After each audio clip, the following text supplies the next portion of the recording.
देखो, जब भी किसी कंट्री में धर्म राजनीति का हिस्सा बनेगा तो देश का विकास नहीं होगा, उसका विकास रुकेगा। और जहाँ तक राम मंदिर का सवाल है, भाई हम भी रघुवंशी हैं और भगवान राम भी रघुवंशी था, तो हमारे तो पूर्वजों का मंदिर है वो। ऐसा ही लग रहा कि दो बैल जोड़ ली और पूरे देश को रौंदना चाहते हैं। हम और हमारी वाइफ एक ही गाड़ी में गए, प्रेस के लोग साथ में गए, उसने किसी और को वोट दिया और मैंने किसी और को वोट दिया।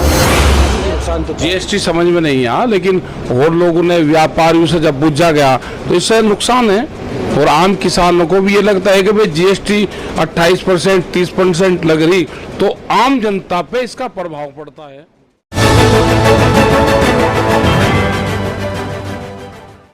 इस वक्त हम मुंबई से दिल्ली गाजीपुर बॉर्डर पर किसान आंदोलन को कवर करने आए हैं और आज हमारी मुलाकात हुई है। यहाँ पर हमारे रूबरू हैं, हमारे सामने हैं किसान यूनियन, भारतीय किसान यूनियन के राष्ट्रीय प्रवक्ता जनाब चौधरी राकेश टिकैत साहब। आइए हम उनसे बात करते हैं, आमना सामना करते हैं, चंद सवाल करते हैं उस पूरे आंदोलन को, इस पूरे किसान आंदोलन को लेकर। राकेश टिकैत साहब, आपका आमना सामना मीडिया में स्वागत है। आपने पूरे आंदोलन में 8 से 9 महीने तकरीबन हो गए हैं। आपने बहुत सारी बातें कही हैं, देश जानता है, देश समझ रहा है और सारे सवाल जवाब, और पूरे देश को पता है कि किसान आंदोलन क्यों किया जा रहा है, लेकिन इसके बावजूद सरकार नहीं समझ पा रही है, कई बार की वार्तालाप के बावजूद। तो आपको ऐसा क्या लगता है? देखो, हमने ये कहा कि सरकार अगर किसी पार्टी की होती तो सरकार जरूर बात सुनती। सरकार सबको पता है, पूरे देश को, पूरी दुनिया को पता है कि सरकार मोदी सरकार है। मोदी सरकार को बड़ी बड़ी कंपनियां चलाती है।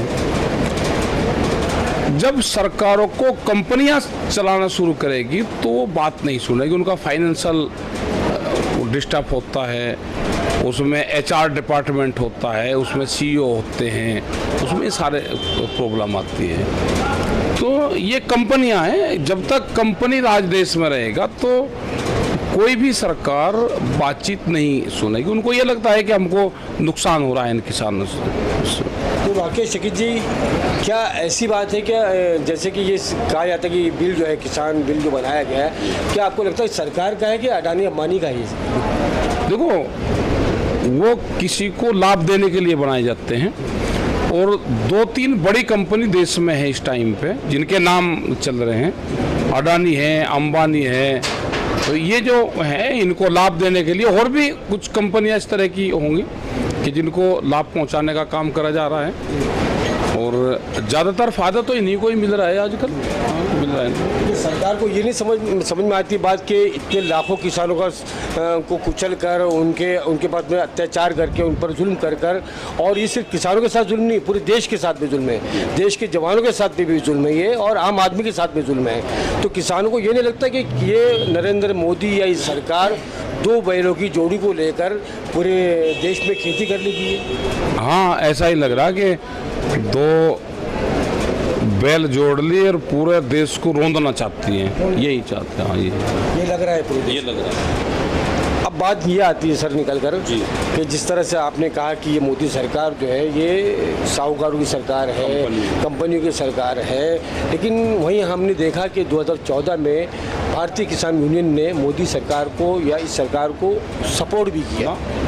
नहीं, हमने कभी सपोर्ट नहीं करा किसी को। भारतीय किसान यूनियन ने कभी किसी को सपोर्ट नहीं करा। आपका जाति सपोर्ट रहा सरकार? जाति बीजेपी पार्टी, किसान जाति है हमारी, तो किसने किसको वोट दी? हम और हमारी वाइफ एक ही गाड़ी में गए, प्रेस के लोग साथ में गए, उसने किसी और को वोट दिया और मैंने किसी और को वोट दिया। हमने अपने घर में भी नहीं बताया, किसी को कहा कि आप किसको वोट दें। लेकिन आप राष्ट्रीय नेता है, किसानों के नेता है। 2014 में जब बीजेपी आई और इलेक्शन होने वाले थे, तब आपने बीजेपी का सपोर्ट किया था? नहीं करा। मैं फिर कह रहा हूँ कि हमने किसी का कोई सपोर्ट नहीं करा। देश की जनता ने सपोर्ट करा होगा, हमने नहीं किसी का सपोर्ट करा। हमारा एक इंटरव्यू नहीं है कोई भी कि कभी भी हमने किसी को सपोर्ट किया हो। बात ये निकल कर आती है कि इस बार जो है किसान बिल का विरोध कर रहे हैं आप लोग, पूरे किसान कर रहे हैं, पूरा देश कर रहा है और देशवासी कर रहे हैं। लेकिन आपने, आपके संगठन ने 2014 के बाद में नोटबंदी कर दी गई, उसके बाद में जीएसटी लागू कर दिया गया, सारे बिजनेस मारे गए, बिजनेसमैनों को नुकसान हुआ। उसमें जाहिर सी बात है बिजनेसमैन के साथ साथ छोटे लोगों को भी नुकसान हुआ, छोटे कारोबारियों को भी नुकसान हुआ।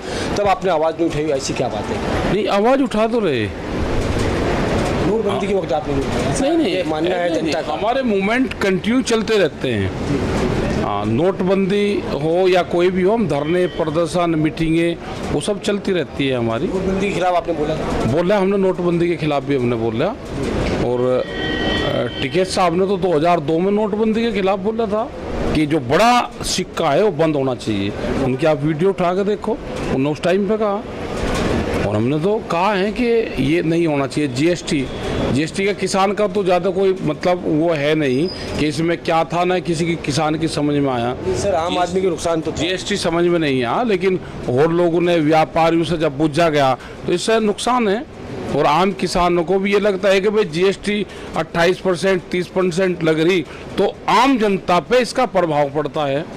हम अपनी ही बतावे, हमने कुछ सामान खरीदा, उन्होंने कहा जी इस पर 18% जीएसटी है, तो हम ये समझते हैं कि 18% जीएसटी ये हमको देनी पड़ती है, लेकिन कंपनियों को इसको फ़ायदा है, कंपनी को 18% वापसी मिलता है। तो ये तो बड़ा मकड़ जाल है इसका, ये समझने में किसी के नहीं आ रहा, तो बड़ा मकड़ जाल है। और जीएसटी में भी बड़ा घपला हो रहा, क्या क्या हो रहा, तो देश की जनता को समझना चाहिए। सर, कैसे लगता है कि सरकार से, इस नागरिक विरोधी सरकार से, देश विरोधी सरकार से कैसे छुटकारा मिल सकता है? अब भाई पता नहीं, हमें तो कैसे मिलेगा, हम तो 8 महीने से आंदोलन कर रहे हैं, सरकार तो हमको मिली नहीं।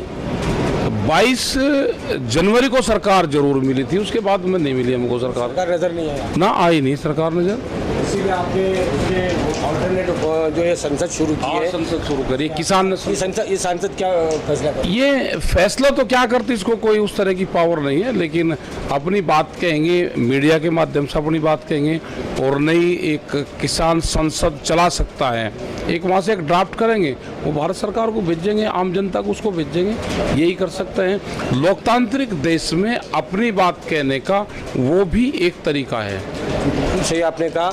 2022 और 2024 में देश का किसान क्या फैसला करेगा, आप कुछ कह सकते हैं? भाई हमको ज्योतिषी तो है नहीं कि 2022 में 24 में क्या करेगा, हमें क्या पता क्या करेगा। किसान या देश के इंसान जो है, सारे लोग जो हैं, कि जो तकरीबन 7 सालों से 8 सालों से जुल्म होता आ रहा है, हर देश के हर नागरिक में महंगाई है, पेट्रोल के दाम बढ़ रहे हैं, जीएसटी है, नोटबंदी है, देश में जो है अगर बात करो बुनियादी मुद्दों की, जो इंसानों के मुद्दे हैं या देशवासियों के मुद्दे हैं, उनसे भटका कर बात की जाती है, कब्रिस्तान की, पाकिस्तान की, शमशान की। इस पर क्या कहना चाहिए? देखो, जब भी किसी कंट्री में धर्म राजनीति का हिस्सा बनेगा तो देश का विकास नहीं होगा, उसका विकास रुकेगा।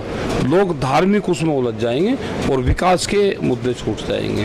तो आज आप हालात लगा लो कि आपकी प्रॉपर्टी आज से 6 साल पहले कितनी थी, अब वो बढ़ी या घटी।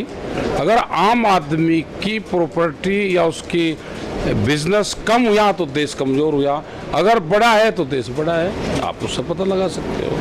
सर, आपको ऐसा लगता है कि ये किसानों के इतने आंदोलन के बावजूद और ज़बरदस्त तरीके से किसान डटे हुए हैं, सड़कों पर है, संसद हर तरह की लड़ाई लड़ रहे हैं, लेकिन सरकार नहीं मान रही, क्या इनको ऐसा नहीं लगता, ऐसी कौन सी जादू की छड़ी है कि इनको लगता है कि हम सारे इस किसान विरोधी आंदोलन को, जनता के आंदोलन को रोन देंगे राम मंदिर के नाम पर? क्योंकि हो सकता है कि 2023 में राम मंदिर की शुरुआत हो जाए और फिर देश को हम जो है धार्मिक भाव में बहा के ले जाएंगे। चलो, राम मंदिर का और उसका तो इशू, क्योंकि पुराना का इशू है, वो देश का इशू है, उसमें नहीं, हम धार्मिक उसमें नहीं बढ़ना चाहते। हमारे इशू तो किसान के हैं, हमारे इशू तो आम जनता के हमारे इशू हैं। और जहाँ तक राम मंदिर का सवाल है, भाई हम भी रघुवंशी हैं और भगवान राम भी रघुवंशी था, तो हमारे तो पूर्वजों का मंदिर है वो।